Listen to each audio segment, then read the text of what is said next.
لی صدری ویسر لی امری واحلل عقدۃ من لسانی یفقہوا قولی۔ جناب یوسف علیہ السلام کو اللہ تبارک و تعالی نے مصر کے خزانوں کا مالک بنا دیا، اور جناب یوسف علیہ السلام اب یہ نظام دیکھ رہے ہیں، یہ نظام جناب یوسف علیہ السلام چلا رہے ہیں، اور اس نظام کو چلانے کا انداز کیا ہے؟ ایک سال جناب یوسف علیہ السلام کے پاس لوگ آتے، کہتے ہمیں پورے سال کا غلہ دے دیجئے۔ پہلے سال انہوں نے اپنے سارے درہم دے دیے، دوسرے سال دنانیر دے دیے، تیسرے سال اپنے چوپائے دے دیے، اپنی زمینیں دے دیں، اور ان کے پاس جو مویشی تھے وہ دے دیے، اور اپنے بچوں کو فروخت کر دیا، اور آخری سال آ کر کے کہنے لگے کہ آپ ہمیں رکھ لیجئے، ہماری جانیں آپ اپنے سپرد لے لیجئے، مگر ہمیں کچھ کھانے کے لیے غلہ دے دیں۔ آپ دیکھیں کہ جناب یوسف علیہ السلام کی صرف قیمت لگی تھی بازار مصر میں، جب تک دودھ پیتا ہوا بچہ بھی جناب یوسف علیہ السلام کے ہاتھ پر بکا نہیں ہے، اللہ تبارک و تعالی نے وہاں سے عذاب کو، قحط کو ہٹایا نہیں ہے۔ تو یہ اللہ تبارک و تعالی اپنے نبیوں کو شان عطا فرماتا ہے۔ اللہ تبارک و تعالی اپنے نبی علیہ السلام اور اپنے انبیاء علیہ السلام کی عزت و ناموس کی حفاظت یوں فرماتا ہے کہ اللہ تبارک و تعالی اس قوم سے اس وقت تک عذاب کو نہیں ہٹاتا جب تک کہ اللہ تبارک و تعالی اس قوم کے ہر فرد کو اس وقت کے نبی کے ہاتھوں پر بکوا نہ دے۔ آپ یہ دیکھیں کہ جناب یوسف علیہ السلام کے ہاتھ پر دودھ پیتا ہوا بچہ بھی جناب یوسف علیہ السلام کے ہاتھ پر بک گیا۔ پھر جناب یوسف علیہ السلام کے بھائی جب غلہ لینے کے لیے آئے تو جناب یوسف علیہ السلام نے ارشاد فرمایا کہ تم 11 لوگوں کا غلہ لے کر جا رہے ہو، حالانکہ تم آئے تو 10 ہو۔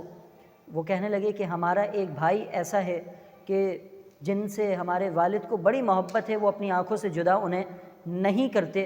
جناب یوسف علیہ السلام کے وہ حقیقی بھائی، وہ سگے بھائی تھے۔ جناب یوسف علیہ السلام نے ارشاد فرمایا اگر تم انہیں لے کر نہیں آؤ گے فلا کیل لکم عندی، تو مجھ سے اس بات کی امید نہ رکھنا کہ میں تمہیں اگلی بار اس کا غلہ دوں گا۔ جناب یوسف علیہ السلام نے حکم دیا کہ وہ جس سامان کے عوض یہ غلہ لے کر جا رہے ہیں اس سامان کو ان کے پونجی میں ہی رکھ دیا جائے، تو جب وہ لوٹیں گے تو پھر یہ دیکھ کر کہ بادشاہ بڑا رحم دل ہے، بادشاہ بڑا عظیم الشان ہے، بڑا احسان کرنے والا ہے، وہ دوبارہ لوٹ کر کے آئیں گے۔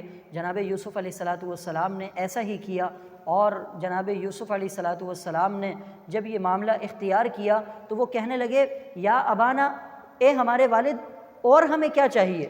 یہ ہمارا ساز و سامان ہے جو ہمیں لوٹا دیا گیا اور ہمیں غلہ بھی دے دیا گیا، آپ ہمارے بھائی جناب بنیامین کو بھی ہمارے ساتھ بھیجیں، کیونکہ بادشاہ نے کہا ہے ورنہ اگلی بار غلہ نہیں ملے گا۔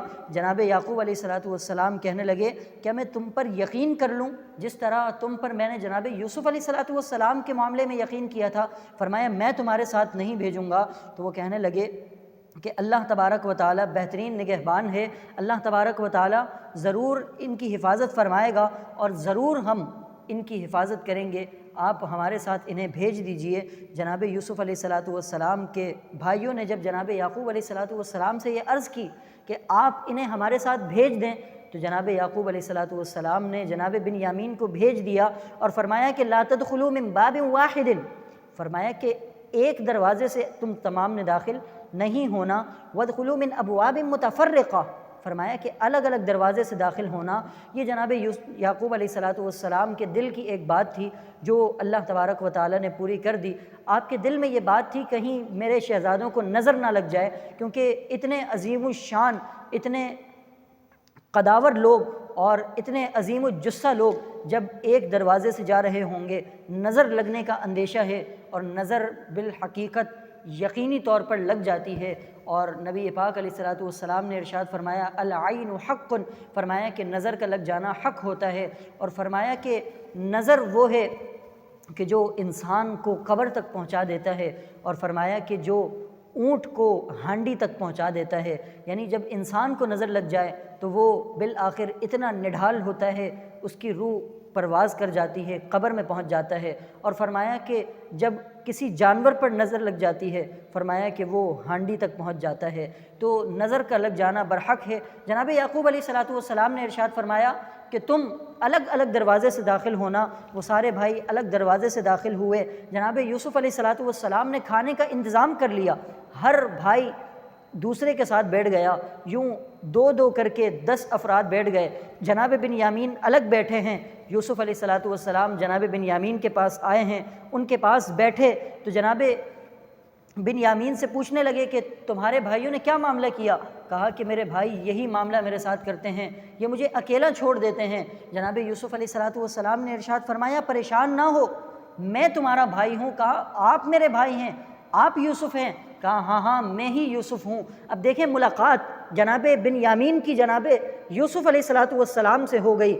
اب یوسف علیہ السلام سے بنیامین کہنے لگے کہ میں اب آپ کے پاس سے جانا نہیں چاہتا، میں آپ کے پاس ہی رہنا چاہتا ہوں۔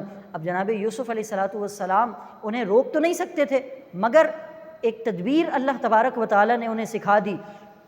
یروشلم کا قانون یہ تھا کہ اگر کوئی چوری کرے تو اس کے بدلے میں چوری کرنے والے کو ہی رکھ لیا جاتا تھا، مگر مصر کا قانون یہ ہے کہ اگر کوئی چوری کرتا تھا تو اسے سزا دی جاتی تھی اور چھوڑ دیا جاتا تھا۔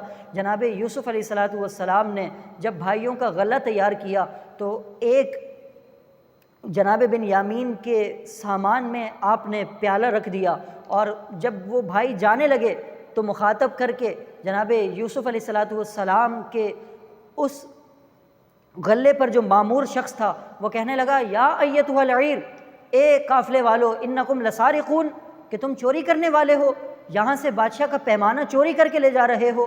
وہ کہنے لگے نہیں نہیں، ہم یہاں چوری کرنے کے لیے نہیں آئے، ہم یہاں زمین میں فساد کرنے کے لیے نہیں آئے، بلکہ اللہ تبارک و تعالیٰ جانتا ہے کہ ہم چوری کرنے والے نہیں ہیں۔